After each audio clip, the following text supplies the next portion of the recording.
बिस्मिल्लाहिर्रहमानिर्रहीम, अस्सलाम वालेकुम। मैं हूं आपका होस्ट चौधरी इरफान ज़ीर, आपको स्पोर्ट्स जोन में वेलकम कहता हूं। नाज़रीन, हम सब जानते हैं कि पाकिस्तान वर्ल्ड स्पोर्ट्स नेशन है जी। और जिस तरह हमने देखा कि हमारा हॉकी का हमारी नेशनल गेम है, उसका डिबैकल देखा, स्क्वॉश का देखा, अब हमें लग रहा है कहीं न कहीं क्रिकेट का भी वही हाल होने जा रहा है। क्योंकि मैं हमेशा बड़ा स्ट्रांगली बिलीव करता हूँ कि जब भी किसी स्पोर्ट में से विक्ट्रीज़ निकल जाती है, तो जो कनेक्शन होता है, जो बॉन्ड होता है अवाम के साथ, लोगों के साथ, वो ख़त्म हो जाता है। और हम देख रहे हैं कि ग्रेजुअली हमारी क्रिकेट का भी वही हाल हो रहा है। हम ऑलमोस्ट 1 साल से देखें, तो कंटिन्यूअसली हारते चले जा रहे हैं। चाहे एशिया कप देखें, ओडीआई वर्ल्ड कप देखें, टी20 वर्ल्ड कप देखें। और जो सबसे इसमें डेंजरस पार्ट ये है कि वो हार हमें मिल रही है जो कभी पास में नहीं हुई। जैसे यूएसए से पहली दफ़ा हारना, अफ़गानिस्तान से हम ओडीआई में पहली दफ़ा हार गए, अभी बांग्लादेश से हम रिसेंटली हमने देखा कि हम वाइट वॉश हो गई अपने ही होम ग्राउंड पे। और 3 साल से हम कोई मैच नहीं जीत पाए अपनी होम सॉइल पे। ये मेरा ख़्याल है क्रिकेट की जो हम इसे कहते हैं कि जी रॉक बॉटम को हम हिट करें। ये काफ़ी इसमें हम कंसर्न कर सकते हैं, बातें कर सकते हैं जी, कि चेयरमैन की स्टेबिलिटी नहीं है, लड़कों को चांस नहीं दिया गया जी। फिर हम कहते हैं कि जी कोचिंग स्ट्रक्चर जो है वो ठीक नहीं है। ये सारे ऐसे एस्पेक्ट, और मैं कहीं न कहीं ये ज़रूर मानता हूँ कि जो लड़के आपके पास एस्टेब्लिश थे, आपने उनको भी वैल्यू नहीं दी। और जब आप उनको वैल्यू नहीं करते, अपने हीरोज़ को या अपने उन प्लेयर्स को, जो आपके लिए मैच विनर हों, तो कहीं न कहीं उसका रिज़ल्ट फिर आता है। और ये डिस्कशन या ये मामलात कोई एक दिन में नहीं हुए, ये एक पिछले 3-4 साल से एक कंटिन्यूटी थी, जिसका एंड रिज़ल्ट हमें अब देखने को मिल रहा है। अभी भी अगर हमने इस पे गौर-व-फ़िक्र ना किया और जो हेल्म ऑफ़ अफ़ेयर में लोग बैठे हैं, उन्होंने इसको सही डायरेक्शन की तरफ ना लेके गए, तो खुदा न खास्ता जिस तरह हॉकी में हम क्वालीफायर खेलते हैं वर्ल्ड कप के लिए, और अब वो भी नहीं क्वालीफाई नहीं कर पाते, तो कहीं हम उस डायरेक्शन पे ना आ जाएँ। इन तमाम पे हम बात करेंगे जी। आज बड़ा स्पेशल शो है और हमारे साथ जो गेस्ट है वो बहुत ही स्पेशल है।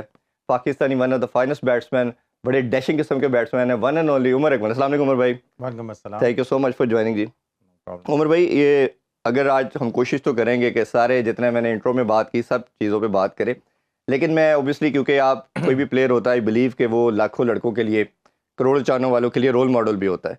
तो थोड़ा सा मैं आपके जर्नी और आपकी फैमिली के हवाले से बात ज़रूर करना चाहूँगा।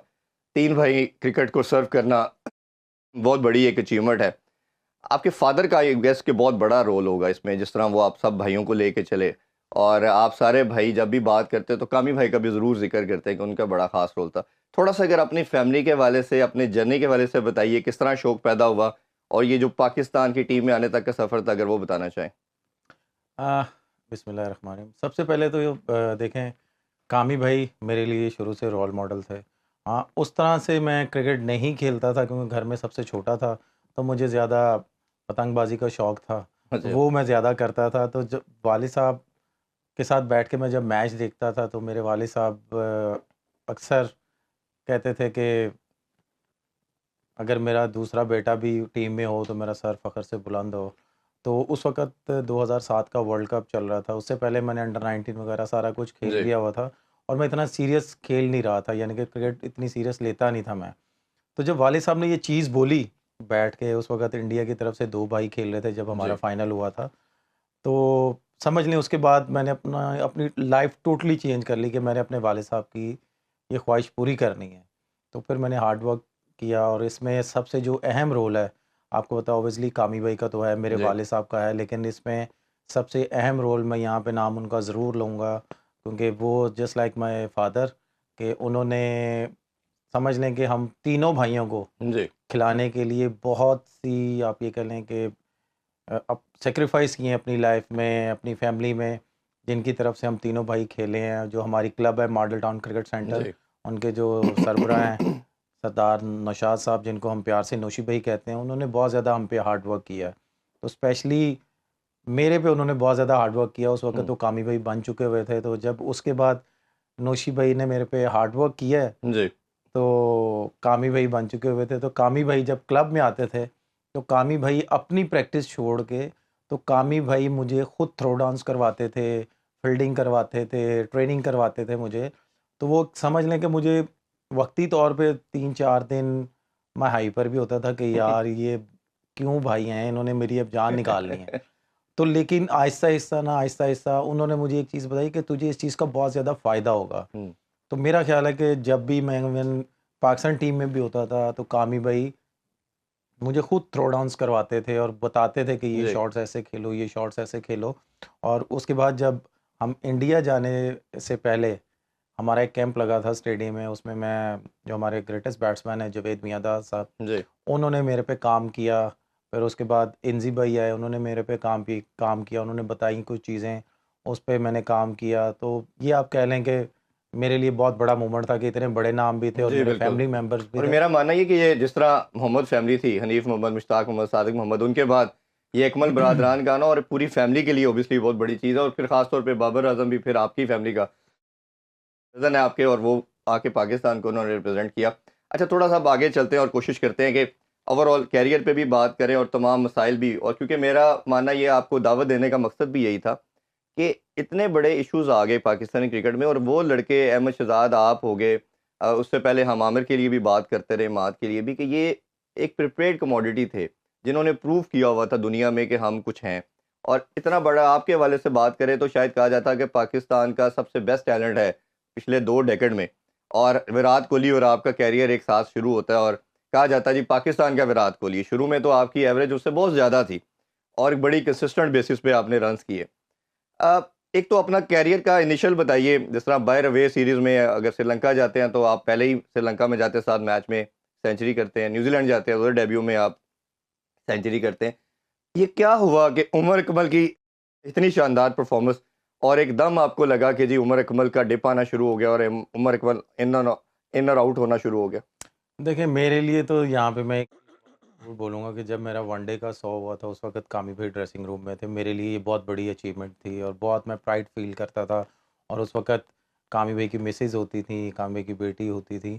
तो यकीन मानिए कि मैं जब वापस कमरे में आया, तो भाभी मेरे पास आईं, उन्होंने मुझे गले लगाया, उन्होंने मुझे मुबारक दी। कामी भाई की बेटी, मुझे उसने हग किया और उसने बोला कि चाचू आज आपने बहुत अच्छा खेला है।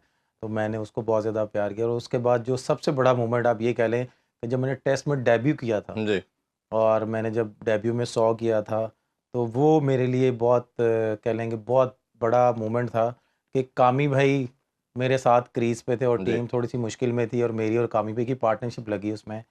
तो समझ लें कि मैं इतना खुशी में कह लें कि बहुत ऊपर जा चुका हुआ था। और कामी भाई ने मुझे बताया कि उमर, ये बहुत बड़ी अचीवमेंट है तुम्हारी। ये और मैं आपको थोड़ा रोकता चलूँ, ये फवाद आलम और आप, ये 2 पाकिस्तानी हैं जिन्होंने वे डेब्यू के अंदर सेंचुरी की है, तो ये ऑब्वियसली कि पाकिस्तान की 70 साला हिस्ट्री में इस तरह बहुत बड़ा नाम है जी। और कामी भाई ने मुझे ये बोला कि ये बहुत बड़ी अचीवमेंट है कि बाहर की विकेटों में आके हाँ टीम मुश्किल में हो और तुम टीम को निकाल के लेके जाओ और एक अच्छे नोट पे टीम को लेके जाओ, तो ये तुम्हारी बहुत बड़ी अचीवमेंट है। तो ये अल्लाह के आगे सजदा करो। तो यकीन माने मुझे ये भी नहीं पता था कि मैंने सजदा करना है। तो मुझे कामी भाई ने जब वो कहा, तो मैंने जब सजदा किया, तो मेरे लिए वो बहुत बड़ी मोमेंट थी। जी तो आप ये कह लें कि जैसे आपने बोला मेरा और विराट का कंपैरिजन होता था। पहली बात तो ये कि मेरा उसका कंपैरिजन बनता नहीं था। वो क्यों? क्योंकि वो ऊपर वाले नंबरों में खेलता था, मैं मिडल ऑर्डर खेलता था। हम्म और रही दूसरी बात कि भई मेरा अप एंड डाउन्स आया, उस वक़्त जब मैं स्टार्टिंग में था, मेरे साथ बहुत ज़्यादा सीनियर प्लेयर थे, वो मुझे साथ लेके चलते थे। जी उस वक़्त वो पाकिस्तान क्रिकेट बोर्ड को, अगर पाकिस्तान क्रिकेट बोर्ड कुछ भी बोलता था ना, तो वो कहते थे कि भई हमने टीम चलानी है और इंशाल्लाह रिज़ल्ट भी अच्छे आएँगे। हम्म तो वो प्लेयरों के लिए स्टैंड लेते थे। फिर हर प्लेयर को बनाने के लिए उनका क्रिकेट बोर्ड उनका साथ देता है, उनके सीनियर प्लेयर उनके साथ देते हैं।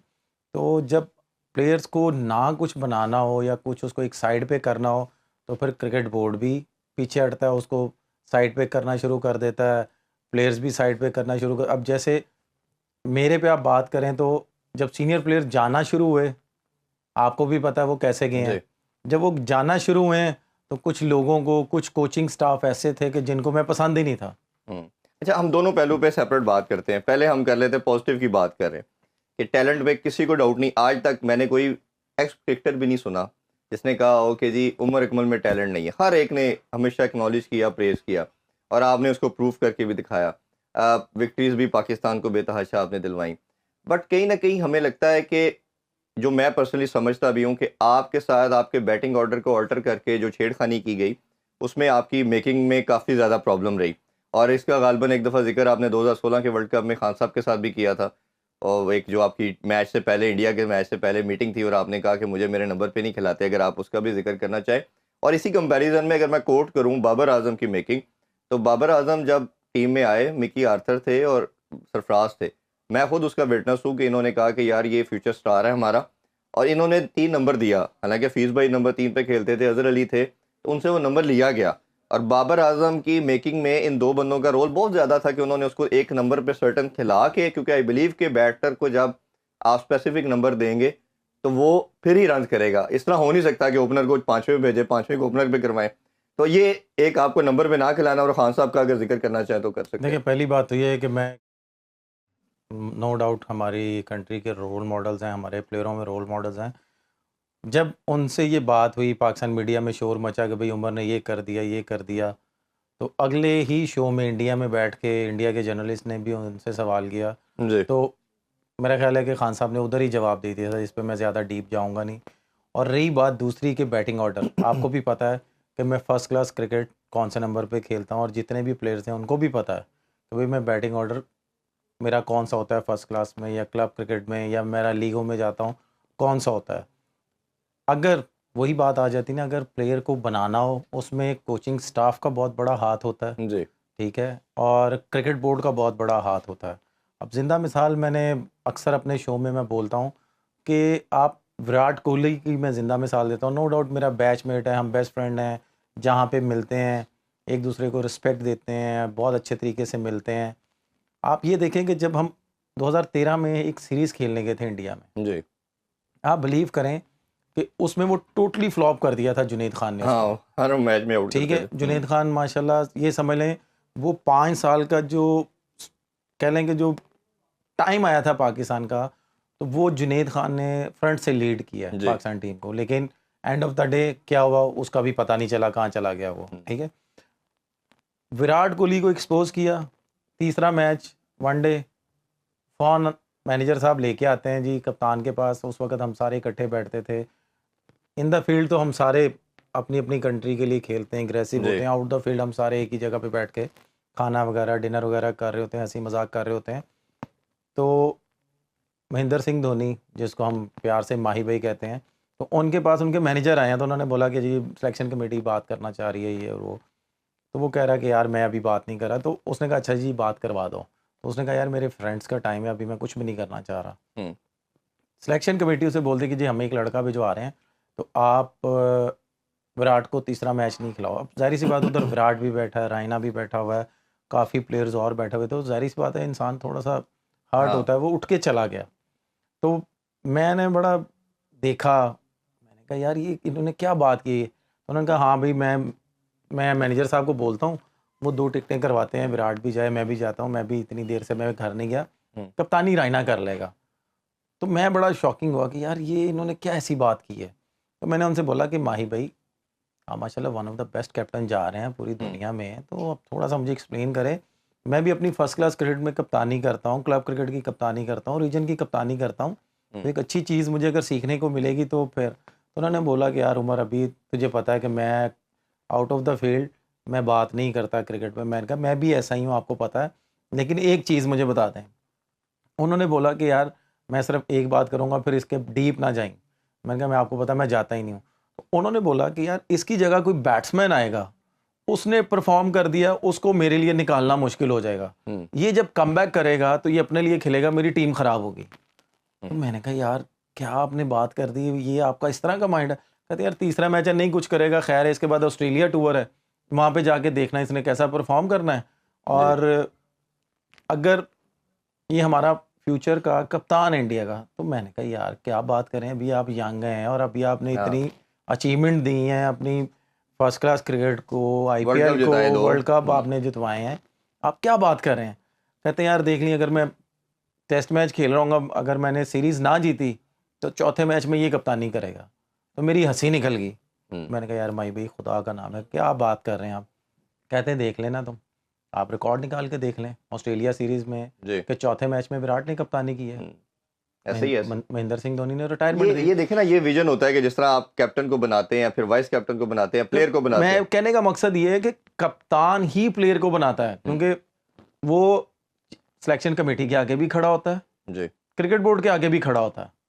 तो आज देखें पूरी दुनिया में अगर क्रिकेट का नाम लिया जाए, पूरी दुनिया की जितनी भी क्रिकेट जहाँ पे खेली जाती है, सबका रोल मॉडल कौन है? विराट है। वैसे ही। क्यों है? कि उसको पता है कि यार मैंने खेलना है और मैंने अपनी फिटनेस भी सही रखनी है, जी। सारा कुछ करना है। और उनके क्रिकेट बोर्ड को उसका इतना फ़ायदा है कि उसकी वजह से बड़े बड़े ब्रांड क्रिकेट बोर्ड को मिलते हैं, स्पॉन्सरशिप मिलती ये है। अभी जो ओलंपिक्स में क्रिकेट पार्टिसिपेट होने जा रहा है 2028 में, उसमें उन्होंने सबसे पहले जो रीज़न पूछी कि विराट इसका पार्ट होगा। मतलब वो इतने बड़े नाम देखे ना, उसकी ओलंपिक्स वाले बात करेंगे क्या विराट भी पार्ट होगा मैं आपको इसका। वही बता रहा हूँ ना कि उनके क्रिकेट बोर्ड को विराट से कितना फायदा है कि हम्म। बड़े बड़े स्पॉन्सर्स आते हैं उनके क्रिकेट बोर्ड को। हमारे यहाँ पे क्या प्रॉब्लम है कि यार अच्छा इसने 4 ऐड कर लिए हैं, 2 ऐड कर लिए, इसको एक साइड पे करो, ये कल को हमारे आगे ना खड़ा हो जाए। हम्म। और आप यकीन माने ये ऐसा हुआ है, ये मेरे साथ भी ऐसा हुआ है। मैं क्यों इधर बात कर रहा चलिए हूँ अब इश्यूज की तरफ मैं आने लगा हूँ, फिर पाकिस्तानी करंट क्रिकेट के ऊपर भी हम सेपरेट बात करते हैं। उमर इकबाल का जब से कैरियर शुरू हुआ, आप और ख़ासतौर पे अहमद शहजाद, दो नाम हमेशा हम लेते हैं, बट आपके साथ मैं कहता हूँ थोड़ा ज़्यादा हुआ कि जब भी कुछ हुआ आप ज़रूर कंट्रोवर्सी में आए। हमने देखा कि कोचिज़ के मसले शुरू होते, कोचिज़ से स्टार्ट कर लेते हैं। वक़ार यूनुस थे, उनको आपके साथ इशू, मिकी आर्थर आए, वो प्रॉब्लम में बने। कहीं किसी तरह की कोई बॉन्डिंग बन नहीं पाई आपकी कोचिज़ से। क्या रीज़न समझते हैं एज ए प्लेयर इंडिविजुअल के, और फिर प्लस आप कुछ भी आउट ऑफ द फील्ड करते हैं, जैसे अभी आपने सिक्स पैक वाली अपनी पिक्चर लगाई, उस पर बड़ी बैशिंग शुरू होगी। इवन क्रिकेटर ने नहीं छोड़ा, लोगों ने तो क्या कहना था। फिर इसी तरह आप अगर डांस करते हैं तो उस पर लोग बड़ा क्रिटिसिज्म करते हैं कि जी ये देखें ये कैसा प्लेयर डांस करता है। तो ये जो क्रिटिसिज्म या इस तरह की जो out of the field criticism आप पे आता है, इन सारी चीज़ों को जो विद इन द ग्राउंड भी, इवन जो कोचिज का भी आपके साथ हारमनी नहीं बनी, क्या रीज़न समझते हैं उसकी आप? देखिए पहली बात तो ये है कि जैसे आपने बोला कि कोचिंग के साथ नहीं बनी, ये नहीं बना, वो नहीं बना। आप ये देखें कि मेरी परफॉर्मेंस को लेके वो डिस्कस करें या कुछ भी करें तो समझ में आता है। आज तक मेरा नहीं ख्याल कि मेरी परफॉर्मेंस में किसी ने डिस्कस किया हो। मेरी आउट ऑफ द फील्ड ऐसे ही। वो ज़्यादा डिस्कस करते हैं मीडिया पे। अब मैं गाड़ी में बैठता हूँ, मैंने हेडफोन लगाए होते हैं, ग्लासेस लगाए होते हैं कि भाई ये टीम मैन नहीं है। यार फॉर गॉड सेक यार, अगर अब मैं ग्राउंड में जा रहा हूँ, मैं अपने आप को फ्रेश कर रहा हूँ, जैसे भी करूँ, हर इंसान अपना जी। करता है। आप दूसरी टीमों में जाके देखें, वो ड्रेसिंग रूम में म्यूजिक चल रहा होता है, तो अगर मैंने हेडफोन लगा लिए, मैंने क्या इतना गलत कर लिया है? अगर मैंने ग्लासेस लगा लिए तो मैंने क्या इतना गलत कर लिया है? हम्म। इसकी वजह से मैं टीम मैन ही नहीं हूँ, इसकी वजह से मुझे टीम से बाहर निकाल दिया जाएगा। पहली बात तो ये क्लियर। उसके बाद फिर आप कहते हैं जी, आपने सवाल किया जी कि मेरी पर्सनल लाइफ पे आ जाते हैं कि जी इस तरह की चीज़ों में आप ज़्यादा, आपको हाईलाइट किया जाता है। मैं सिर्फ एक चीज़ पूछता हूँ, वही बात आ जाती है कि परफॉर्मेंस पे यार मेरी बात करो। हर इंसान की पर्सनल लाइफ होती है। हम्म। आप इंडियन प्लेयर उठा के देख लें, हमारे माशाल्लाह पाकिस्तान के एक्स प्लेयर उठा के देख लें जो एक्स चेयरमैन रह चुके हैं, तो जी। उनके भी माशाल्लाह उनकी पर्सनल लाइफ क्या है, और जो करंट खेल रहे हैं उनकी पर्सनल लाइफ क्या है, उनके सोशल मीडिया पे क्या क्या किस्से पड़े हुए हैं। हम्म। मैं यहाँ पे नाम लूँगा तो मेरा ख्याल है कि मुझे अच्छा नहीं लगेगा कि माशाल्लाह वो हमारे एक्स प्लेयर हैं और हमारे करंट प्लेयर हैं, क्योंकि मैंने कल को इनको फेस करना है। हम्म। बेटर ये है कि वो इंसान ये बात करने से पहले अपने यूट्यूबों पे बैठ के पैसे कमाने के चक्करों में वो इस तरह की बातें करते हैं, तो मेरा ख्याल है उनको ये सोचना चाहिए कि यार हमारी भी चीज़ें पड़ी हुई हैं सोशल मीडिया पे, पहले अपने गिरेबान में झांकें, उसके बाद किसी पे बात करेंगे ना तो फिर इनको ज़्यादा एहसास होगा। बिल्कुल, अभी एक ब्रेक लेते हैं जी। ब्रेक से वापस आके उमर अकमल से डिस्कशन जारी, और इनसे पूछेंगे कि जो वक़ार यूनुस के हवाले से या मिकी आर्थर से एक इंसिडेंट हुआ था इनका, उस हवाले में डिटेल में इनसे आंसर लेते हैं। हमारे साथ रहिए। Welcome back in sports. हम बात कर रहे हैं उमर अकमल से। उमर भाई, मैं ब्रेक से पहले आपसे पूछ रहा था कि वक़ार यूनुस साहब ने भी एक स्टेटमेंट पास की थी आपके और अहमद शहजाद के हवाले से।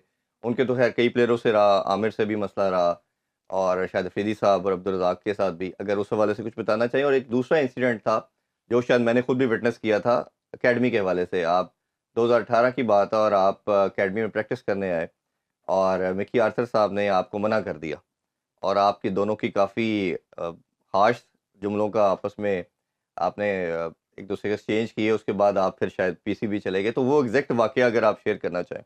देखिए एग्जैक्ट वाक़या तो बहुत लंबा है, मैं बस इतनी बात बोलूँगा कि हमारे पाकिस्तान में जितने भी फॉरेनर कोच आते हैं, पहली बात तो ये है कि वो पाकिस्तान उनको पे करता है, वो पाकिस्तान को पे नहीं करते। जी। पाकिस्तान क्रिकेट बोर्ड उनको पे करता है, वो पाकिस्तान क्रिकेट बोर्ड को पे नहीं करते। दूसरी बात ये आती है कि प्लेयर्स की एक रिस्पेक्ट होती है किसी भी इंसान को या आप किसी भी इदारे में काम करें, चाहे वो आपका सीईओ है, चाहे जो कुछ मर्जी है, चाहे चेयरमैन है, उसको भी ये राइट नहीं बनता कि अगर आपके ऑफिस में वो अच्छे तरीके से काम कर रहा है तो वो उसको अब्यूजिंग करे। अगर मिकी आर्थर मेरे पे अब्यूजिंग कर रहा था, मैं एक दफ़ा मैंने बर्दाश्त किया, 2 दफ़ा किया, तो मैं किस लिहाज से उसकी ये अब्यूजिंग बर्दाश्त करूँ? सिंपल सी बात है, ठीक है? उसने अब्यूजिंग की, ज़ाहिर सी बात है मेरे से नहीं कंट्रोल हुआ, मैंने उसको शट अप कॉल दी कि भाई किस लिए तुम अब्यूजिंग कर रहे हो? और उस वक़्त जो लोग वहाँ पे बैठे हुए थे, जैसे मैंने अपने काफ़ी स्टेटमेंटों में बोला है, वो मैं रिपीट नहीं करना चाहूँगा जी। कि अगर वो बोल दें कि यार उसने नहीं अब्यूजिंग की, जैसे मैंने अच्छा, अपनी आपको अकेडमी से भी कुछ अर्सा पहले भी रोका गया, और बड़ा ये मुझे बुरा लगता है कि हमारा स्टार जो क्रिकेटर है जिन्होंने पाकिस्तान को सर्व किसी भी लेवल पे किया हो, पर जिसने इंटरनेशनल लेवल पे किया उसकी एक एक्स्ट्रा रिस्पेक्ट बनती है। ये मुझे अच्छी तरह याद पड़ता है कि कुछ अर्सा पहले हफीज़ भाई ने जैसे रिटायरमेंट ली, उससे कुछ दिनों के बाद वो गए थे अकेडमी में, तब भी उनको रोका गया, और हमने भी उस पर बड़ी आवाज़ उठाई कि अगर किसी के फैमिली मेम्बर आके कर रहे हैं प्रैक्टिस, या बच्चे आ रहे हैं, चले हम उनको भी वैल्यू करते हैं, कभी कभार वो बच्चों को ले आता कोई, बट ये इंटरनेशनल प्लेयर को, इवन दो कि उसने रिटायरमेंट ले ली हो, लेकिन किसी की सर्विस 10-15 साल 20 साल है, उसको कैसे रोका जा सकता है? तो अभी क्या रीज़न बनी, किसने रोका, और क्या आप दोबारा आपको परमिशन मिल चुकी है? देखिए ज़ाहिर सी बात है, इंसान या ये जो इदारा है उसको रोकता है कि जिस पे थोड़ा सा एलिगेशन लगा हो, जिस पे बैन लगा हो, ऑब्वियसली वो प्लेयर भी इतनी अपनी करता है कि यार अब मैं जाऊंगा, मुझे कोई रोक लेगा तो मेरी ज़्यादा इंसल्ट होगी। अगर मेरे पे कोई एलिगेशन नहीं है, कोई चक्कर नहीं है, तो फिर मुझे क्यों रोका जा रहा था? फिर भी या तो हो ना कि मैं जाऊँ, पाकिस्तान टीम का कैंप लगाओ, पाकिस्तान अंडर 19 का कैंप लगाओ, पाकिस्तान ए का कैंप जी। लगाओ, तो मैं अगर उस वक़्त जाके डिस्टर्ब कर रहा हूँ, तो मेरा ख़्याल है कि मुझे ये चीज़ें सूट नहीं करती। अगर कोई चीज़ लगी नहीं हुई, वैसे ही अकेडमी खाली पड़ी हुई है, तो अगर मैं जाके प्रैक्टिस कर रहा हूँ, तो पहली बात तो ये पाकिस्तान नेशनल क्रिकेट अकेडमी है, ये जी। पाकिस्तान प्लेयरों के लिए बनी है। ये इधर किसी के रिश्तेदारों की नहीं बनी हुई कि वो उनके बच्चे आके खेलें। हाँ, हुँ।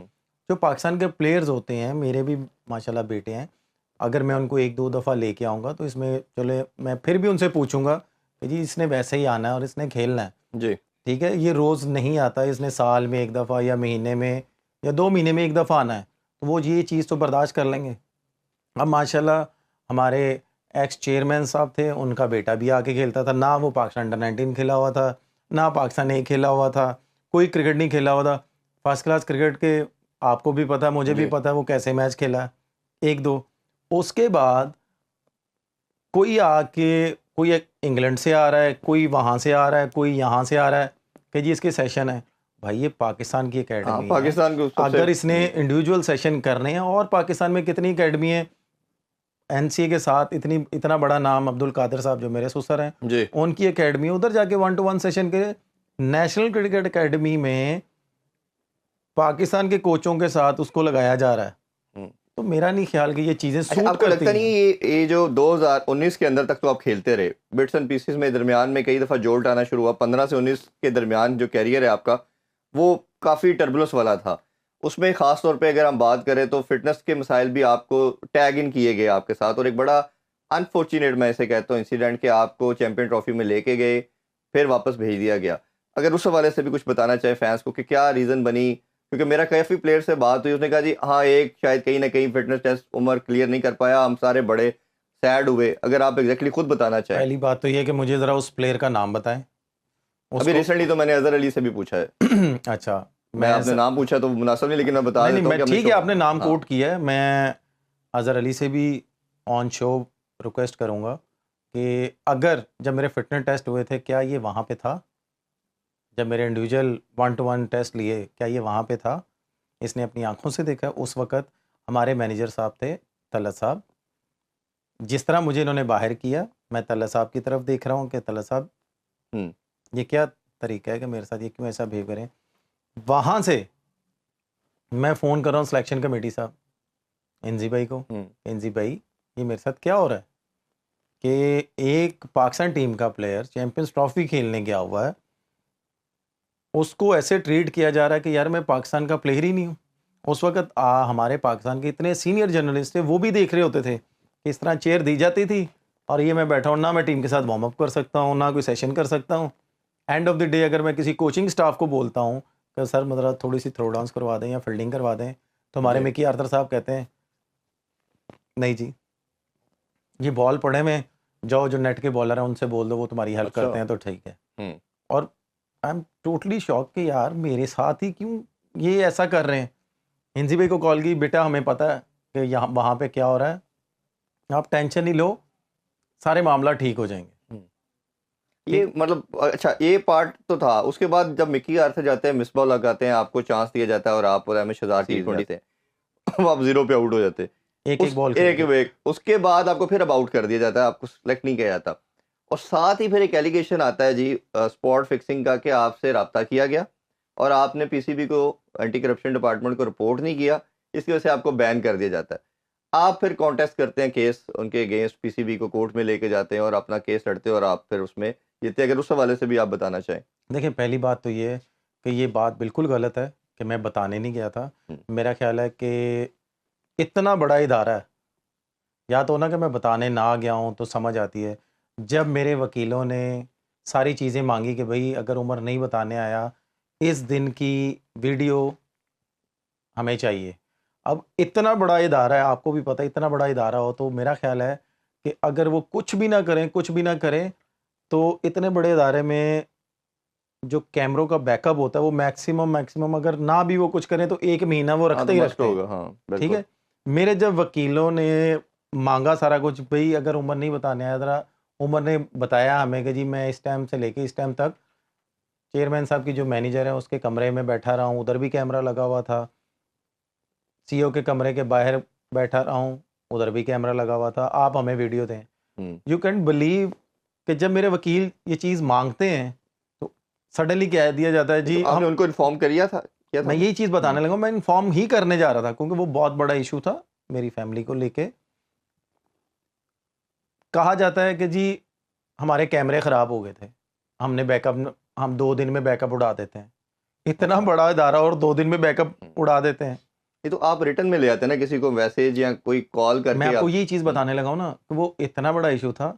आपको भी पता है कि पीसीबी में माशाल्लाह ऐसे लोग हैं कि अगर आप बात करते हैं तो वो ठा करके उन दिनों में मीडिया पे आती ही आती थी। जी। ठीक है? वो मेरी फैमिली के रिलेटेड था, वो मैं बताना नहीं चाह रहा था। मैं करना चाह रहा था अच्छे जो हाई लेवल्स पे जैसे सीईओ हैं, सब हैं, हम्म। मैं इनको बताऊँ तो ये अच्छे तरीके से डील करें। मेरी फैमिली को लेके वो इशू था, ठीक है? उसके बाद जब मेरे पे केस हुए, माशाल्लाह ये सारे आज माशाल्लाह जो अच्छी पोज़ीशनों पे बैठे हुए हैं, उस वक़्त ये मेरे अगेंस्ट थे। मेरा ख़्याल है कि मैं पाकिस्तान का पहला प्लेयर होऊँगा कि जो अपनी डिफेंड के लिए मैं खड़ा हुआ, सारा कुछ किया। अल्लाह ताला ने मुझे इज़्ज़त दी क्योंकि मैं सच पे था और अल्लाह ताला सच वालों का ही साथ देते तो हैं। आपको लगता है कि अभी जो नहीं खिलाया जा रहा, वो जो आपने केस किया पीसीबी के केस, उसी वजह से आपको अभी तक विक्टिम किया जा रहा मेरा ख़्याल है आपने खुद ही जवाब दे है? दिया कि जब वो मैंने केस किया था उस वक़्त ये मेरे अगेंस्ट खड़े हुए थे। आज हम्म। माशाल्लाह कोई सीईओ बना हुआ है, कोई कुछ बना हम्म। हुआ है, तो ज़ाहिर-सी बात है उन्होंने गुस्सा तो अच्छा, निकालना ब्रेक की है। तरफ बढ़ना, उससे मैं क्विकली जानना चाहूंगा, ये फिटनेस का भी एक प्रॉब्लम आपके साथ टैग इन किया जाता है कि उमर अकमल फिट नहीं था, अभी भी नहीं है।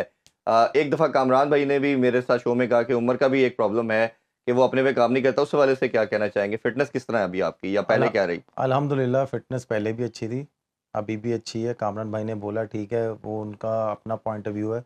ग्राउंड में अगर कोई फ़िट होता है, पूरा दिन खेलता है, पूरा दिन ग्राउंड में फ़ील्डिंग करता है, बैटिंग करता है, तो मेरा ख़्याल है वो सारी चीज़ें उनको समझनी चाहिए। ज़िंदा मिसाल है इंडियन प्लेयरों की और भी टीमों हम्म। के कि वो पूरी ग्राउंड में करते हैं। रोहित शर्मा के बारे में उनके मीडिया ने सवाल किया जी कि ये फिट नहीं है, ये वो है। उनका क्रिकेट बोर्ड कहता है, उनके सेलेक्टर कहते हैं कि हमें क्या ज़रूरत है, हमें हर दूसरे तीसरे मैच में स्कोर करके देता है, पूरे ओवर हाँ, अंदर रहता वर्ल्ड है, कप जिता के दिया इसने उसने। हमने और हमने इसको ओलंपिक्स में थोड़ी भगाना है। अभी ब्रेक की तरफ बढ़ते हैं, ब्रेक से वापस आके एक तो पाकिस्तान टीम के वाले से बात करते हैं, और दूसरा फिर अगर फिटनेस नहीं तो फिर आजम खान की क्या फिटनेस थी? नहीं, मैं एक चीज़ यहाँ पे ज़रूर बोलूँगा कि अगर मेरी फिटनेस नहीं है तो करंट सोशल मीडिया पे इतनी चीज़ें पड़ी हुई हैं तो सबकी फिटनेस सामने चलिए, आ ये जाएगी। पाकिस्तानी टीम के वाले से बात करते हैं, उसमें इस पे भी डिस्कशन करते हैं। एक छोटा सा ब्रेक लेते हैं जी, stay with us. Once again welcome back in sports, और हम बात कर रहे हैं सुपरस्टार उमर अकमल से। उमर भाई, अब पाकिस्तानी टीम पे आते हैं। जैसे ब्रेक से पहले मैं बात कर रहा था कि जी हमारे लड़कों की फिटनेस का मसला था, और ये वर्ल्ड कप से पहले इन्होंने फिटनेस टेस्ट को भी ख़त्म कर दिया। और उसमें आज़म खान भी थे, इमाद वसीम मैंने खुद देखा वर्ल्ड कप में, हमें प्रॉपर फिट नज़र नहीं आया। जिस तरह आपने भी उनकी रनिंग देखा होगा, ऑन द फील्ड भी और ड्यूरिंग द बैटिंग भी हमें नज़र आया मुकम्मल फिट नहीं। तो काफ़ी लड़के नहीं थे, इवन कैप्टन भी और कुछ प्लेयरों का भी हमें नज़र आया कि कुछ मसाइल हैं। और अभी भी रिसेंटली बांग्लादेश सीरीज में भी हमें फिटनेस के हवाले से बड़ा क्लियर एविडेंट नजर आया, कप्तान का भी नजर आया, नसीम शाह का भी नजर आया। मैं नाम इसलिए ले रहा हूँ कि किसी कोई क्लैरिटी ना रहे। और फास्ट बॉलर भी हमारा हर जो भी इंजरी के बाद वापस आया उसका पेस ड्रॉप कर गया। तो ये जो करंट टीम है इसके फिटनेस लेवल को जो आप जब तक खेल रहे थे उसको कैसे कंपैरिजन में देखते हैं? देखें, पहली बात तो ये है कि ये मेरे टीममेट्स हैं, मैंने इनसे मिलना है, मैं किसी का नाम कोट नहीं करूँगा। आपने कर दिए वो आपकी अपनी मर्ज़ी है। ये सोचना चाहिए क्रिकेट बोर्ड को, रूल एंड रेगुलेशन सबके लिए एक होना चाहिए। ये नहीं होना चाहिए कि भाई इस प्लेयर के लिए ये, इस प्लेयर के लिए ये। मेरे पे बात आती है, सबसे पहले सवाल हो जाता है जी उमर अकमल फिट नहीं है। तो भाई जब बाकी प्लेयरों पे बात आती है तो उस वक्त फिटनेस कहाँ जाती है? अगर मैं वही बात आ जाती है ना, जैसे हम ब्रेक से पहले गए थे, कि अगर मैं पूरा दिन ग्राउंड में रहता हूँ, फील्डिंग करता हूँ, बैटिंग करता हूँ, तो भाई मैंने क्रिकेट खेलनी है ना, मैंने जी ओलंपिक्स में थोड़ी भागना है। अगर इनका जैसे एक क्लियर मैसेज दे दिया गया था कि भाई जो फिटनेस टेस्ट पास नहीं करेगा वो हाँ नहीं खेलेगा, तो यार मैंने तो फिटनेस टेस्ट क्लियर करके यहाँ से चैंपियंस ट्रॉफी किया था। जी ठीक है, अब पिछले 2 साल से फिटनेस टेस्ट हो ही नहीं रहे थे, एक 1.5 साल से फिटनेस टेस्ट नहीं हो हो ही नहीं रहे रहे थे। थे। ठीक है, अब जब अल्लाह ताला वसीले बनाने शुरू कर दिए अल्लाह ताला ने कि भाई उमर का कमबैक हो सकता है, उमर का कमबैक हो सकता है, फिर फिटनेस को लेके आ गए। पूरा पाकिस्तान इस टाइम जानना चाह रहा है कि आप और अहमद शहजाद के हवाले से, क्योंकि दोनों को हमेशा इकट्ठे ही बात की जाती है कि ओबियसली आप लोगों ने एक्सपोज करनी कुछ चीज़ें शुरू की, बात करना शुरू की कि गलत हो रहा है सिस्टम के अंदर। अब चैंपियन कप हो रहा है, इसके अंदर भी फिटनेस टेस्ट की रिक्वायरमेंट आ गई, आप दोनों ने इनकार कर दिया खेलने से। क्या रीज़न है कि आप जब अपॉर्चुनिटी आई आप ग्राउंड में आके सबका मुंह बंद करें, अपने परफॉर्मेंस से बताएं कि हम सबसे बेहतर हैं, तो क्यों नहीं खेल रहे आप? मेरा ख्याल है कि ये आपने जो सवाल किया बहुत अच्छा किया है, क्योंकि देखिए मैं इस सिस्टम में रहा हूँ, मैंने अपना बचपन सारा कुछ पाकिस्तान क्रिकेट बोर्ड को दिया और इनसे माशाल्लाह सबके साथ मेरे इतने हैं। और जैसे मैंने इससे पहले बोला था कि पाकिस्तान क्रिकेट बोर्ड में कोई बात होना तो उठा करके बाहर निकल आती है, मुझे भी पता चला था कि इन्होंने ये काम करना है। तो मेरा ख्याल है कि मेरा कैरियर आप सबके सामने है कि मैं वाहिद बंदा हूँ जिसने अपने पाकिस्तान डोमेस्टिक को सबसे ज़्यादा प्रायोरिटी दी। पीएसएल कह रहा हूँ, बिग बैश 3 साल छोड़ा, डोमेस्टिक हो रही थी। वेस्ट इंडीज़ लीग 2 साल छोड़ी, वेस्ट हमारी डोमेस्टिक हो रही थी। बांग्लादेश लीग छोड़ी, डोमेस्टिक हो रही थी। हाँ, एक दफ़ा जब मेरे साथ ज़्यादती हुई, इस वक्त हारून रशीद साहब थे चीफ सेलेक्टर, मैंने उनसे रिक्वेस्ट की और मैं थोड़ा सा ना उनसे इजाज़त लेके मैं चला गया। हालांकि उन्होंने मुझे रोका लेकिन मैं फिर भी चला गया। मुझे एनओसी वगैरह मिल गई थी, उन्होंने मुझे रोका, मैंने कहा सर मुझे जाने दें, लेकिन मैं फिर नहीं, भी हमें चला गया। पास्ट का हमें बिल्कुल आइडिया है कि आपने बड़ी दफ़ा सेंटर ठीक है, कॉन्ट्रैक्ट या इन और चीज़ों के लिहाज से अब बात आ जाती है, आपने बोला कि चैंपियंस कप, इसमें अगर आप माशाल्लाह हमारे जो सीनियर प्लेयर हैं वो स्टेटमेंटें दे रहे हैं कि जी अगर मैंने बोला कि जी मैंने नहीं खेलना, इन्होंने उससे पहले किसी ने मेरे से पूछा, मैं तो हर रोज़ एकेडमी जा रहा हूँ, भाई क्यों नहीं खेल रहा भाई तू? प्लेयर को रिस्पेक्ट देनी है। अब स्टेटमेंटें देनी ये बनती हैं जो मेरे साथ इतनी इतनी देर खेले, नो डाउट वो मेरे सीनियर प्लेयर हैं, मैंने उनसे बहुत कुछ सीखा है, जी उनको पता है कि यार मेरी एबिलिटी क्या है। तो वो स्टेटमेंटें दे रहे हैं जी हम फिटनेस टेस्ट लेंगे, उसके बाद मेंटोर सारे बैठेंगे, कोचिंग स्टाफ सारा बैठेगा, तो फिर हम डिसाइड करेंगे ये प्लेइंग 11 का हिस्सा बनते हैं कि नहीं बनते। यार फॉर गॉड सेक, पाकिस्तान की डोमेस्टिक है और हम लोग इतने, मैंने 6 वर्ल्ड कप खेले, इतना सारा कुछ खेला हुआ है, अगर हमारी क्रिकेट ही हमें रिस्पेक्ट नहीं देगी तो फिर हम क्या करेंगे? मुझे खुद बताएं। अगर मेरे कोई कॉन्ट्रैक्ट्स हुए पड़े हैं या कुछ भी है, मैं फिर छोड़ता हूँ। पिछले से 6 सालों में मैंने इतने कॉन्ट्रैक्ट छोड़े हैं, आपको भी पता है, क्रिकेट बोर्ड को भी पता है, कम बैक करने के लिए। ठीक है, अगर मैं ये भी कॉन्ट्रैक्ट छोड़ दूँ, फिटनेस टेस्ट लेते हैं, अगर मैं फिटनेस टेस्ट देता हूँ उसमें क्लियर मैं नहीं करता या कुछ भी 19-20 हो जाती है, फिर एक नया इशू खुल जाएगा, भाई जी उमर अकमल ने फिटनेस टेस्ट क्लियर नहीं किया, ये है वो है फलाना है। अभी जिन्होंने फिटनेस टेस्ट दिए हैं, जो ये इन्होंने टीमें बनाई हैं, तो मेरा ख्याल है कि मैं ऑन ईयर बोलूँगा नहीं, क्योंकि मैंने जैसे पहले बोला कि मैंने उनसे मिलना होता है। मेरा ख्याल है कुछ नहीं तो कुछ नहीं, कुछ लड़कों ने फिटनेस टेस्ट पास किए होंगे। उमर भाई, लेकिन ट्राई तो करते ना, आप जाते तो सही, आप एफर्ट तो मारते। अब जिस तरह अब आप अच्छा चलें, बात आपने ये सवाल मेरे से कर रहे हैं कि आप एफर्ट तो करते फिटनेस टेस्ट को लेके मुझे ये करते, ठीक है, उसके बाद चले मैं कहता हूँ मैं खेलता भी, ठीक है, क्या मुझे एक मैच मिलता? क्योंकि जैसे बहुत से प्लेयरों पे अभी टफ टाइम आया हुआ है, किसी को 25 इनिंग्सें मिलती हैं, किसी को 20 इनिंग्सें मिलती इसकी हैं। तरफ मैं आने लगा था कि आपकी तरफ से एक कांस्टेंट देखें, या तो आप जिस तरह कई लड़के हमारे, समी असलम प्राइम एग्जांपल है, माद आदम है छोड़ के यूएसए चले गए, कुछ है कि जो स्ट्रगल में मुसलसल है कि हमने पाकिस्तान के लिए कम बैक करना है, एफर्ट करनी है, तो उसके लिए एक रास्ता कॉरिडोर था ये, और इसके ऊपर इससे पहले फर्स्ट क्लास क्रिकेट में अगर आप मेरी परफॉर्मेंस निकाल के देख लेना, निकाल के देख लें, तो मेरे ख्याल है आपको खुद ही इस बात का जवाब मिल जाएगा। आप ये कर रहे हैं कि चैंपियंस कप आप क्यों नहीं खेल रहे? अगर मैं एक मैच में कुछ नहीं करता, अगर इंसान पे बुरा टाइम आता है, एक मैच में कुछ नहीं करता, दूसरे मैच में कुछ नहीं करता, तो क्या ये मुझे तीसरा मैच देंगे? चले वो तो हम एक बात की हम चीज थी, लेकिन मेरा ख्याल है आप अगर रह के इनको साबित करते ज्यादा बेहतर। अच्छा, एक लास्ट क्वेश्चन की, तो हम क्लोजिंग की तरफ बढ़ रहे हैं, टाइम भी कर लेता, मजा बड़ा आ रहा है, हम तो बातें शायद करते तो बड़ी लंबी होती। पाकिस्तानी क्रिकेट का बहुत बुरा हाल, इतना बुरा हाल हमने शायद अपनी पूरे 70 साल के कैरियर में नहीं देखा। 7 डेकेड हो गए हैं, हारते पहले भी थे लेकिन ज्यादातर जीतते थे और एक कांस्टेंट था। ये दो चीजें, एक तो रीजन क्या समझते हैं कि बैटिंग भी गई, बॉलिंग भी गई, स्पिनर कोई नहीं रहा, गेम अवेयरनेस जीरो हो गई, क्या फैक्टर बने कि एकदम एक साल में बुरा हाल हो गया? और दूसरा, हमने जो बाबर आजम को बड़ा रन दिया, स्पेसिफिकली बाबर आजम के वाले से मैं भी जानना चाहूंगा कि 4 साल 4.5 साल उन्होंने कप्तानी की, फिर दोबारा दी गई, कोई प्लेयर डेवलप नहीं कर सके, ये क्या फैक्टर्स है? पहली बात तो ये है कि आपने जैसे बोला कि प्लेयर्स नहीं है, वो आपने अपनी फर्स्ट क्लास क्रिकेट को प्रायोरिटी दी नहीं है, ठीक है। काफ़ी माशाल्लाह पाकिस्तान में चैनल्स हैं, सीनियर प्लेयर आके बैठ जाते हैं, PSL हो रहा होता है कि भाई इस प्लेयर का स्ट्राइक रेट क्या है, भैया आउटस्टैंडिंग स्ट्राइक रेट है, PSL से उठा के आप इंटरनेशनल क्रिकेट उसे खिला देते हैं। ग्रीन कैप की आपने वैल्यू रखी ही नहीं है। अब स्ट्राइक रेट क्या है? इस तरह तो मेरा बेटा भी 3 बॉलों पे 7 कर लेगा या 10 कर लेगा। भाई स्ट्राइक रेट वो होता है कि टीम को साथ लेके चलना है, कि टीम को मुश्किल टाइम से निकालना है, अपना भी स्कोर करना, अपना स्ट्राइक रेट भी इंप्रूव करना है। अब माशाल्लाह PSL में जो 2 छक्के मारता है 3 बॉलों पे या 7 बॉलों पे इस तरह स्कोर करता है, भाई क्या बात है, हमें बैट्समैन मिल गया यार। अपनी ग्रीन कैप की वैल्यू तो रखो यार प्लीज़।